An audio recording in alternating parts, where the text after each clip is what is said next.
Le Premier ministre s'était engagé à préserver le pouvoir d'achat des Français, notamment sur ce poste de l'électricité. Il s'était engagé à ce que la hausse des tarifs de l'électricité n'excède pas 4%. Je vous avais déjà dit que nous nous tiendrions à ces 4%. Et ce que je peux vous annoncer, c'est que nous avons pris des nouvelles mesures, puisque nous avions déjà annoncé une baisse de la taxe principale sur l'électricité au maximum, mais cette baisse n'était pas suffisante pour permettre de garantir ces 4%. Donc nous avons décidé, avec Bruno Le Maire, de demander à EDF d'augmenter le volume d'électricité à bon marché qu'ils vendent à leurs concurrents, qui sont les fournisseurs alternatifs, pour pouvoir bénéficier de plus d'électricité bon marché.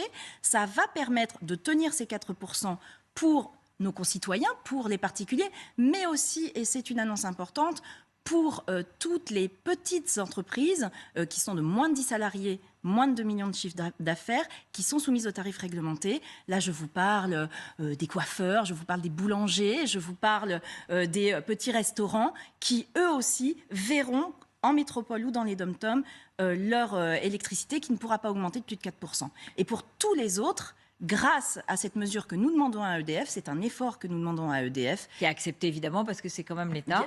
Bien sûr, et évidemment, ça a un coût pour EDF, non négligeable. Et donc, nous remercions EDF de faire cet effort pour l'intérêt général. Et évidemment, nous serons aux côtés, comme nous l'avons toujours été, aux côtés d'EDF pour les aider à passer cette difficulté qui est transitoire ou ça va durer? Parce que c'est ça le problème. C'est que est-ce que vous êtes obligé tous les 3 mois, tous les mois, de venir stopper cette augmentation de l'électricité qui mine les budgets? Non, comme vous le voyez, on est sur une situation qui est énorme, qui n'avait jamais existé avant, qui n'était pas prévu d'ailleurs par les économistes. Encore il y a quelques mois, on estimait, moi-même j'estimais qu'on aurait une augmentation aux alentours de 12%. Là, il faut bien comprendre que si on ne faisait rien, au 1er février, nos concitoyens verraient une hausse de l'électricité de 35%.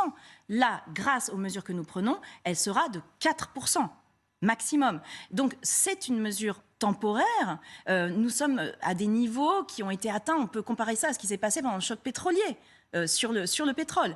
Donc c'est une mesure temporaire. On ne peut pas prévoir ce qui va se passer dans les années qui viennent, mais les mesures que nous prenons permettent d'éviter qu'il y ait un report massif l'année prochaine de hausse d'électricité.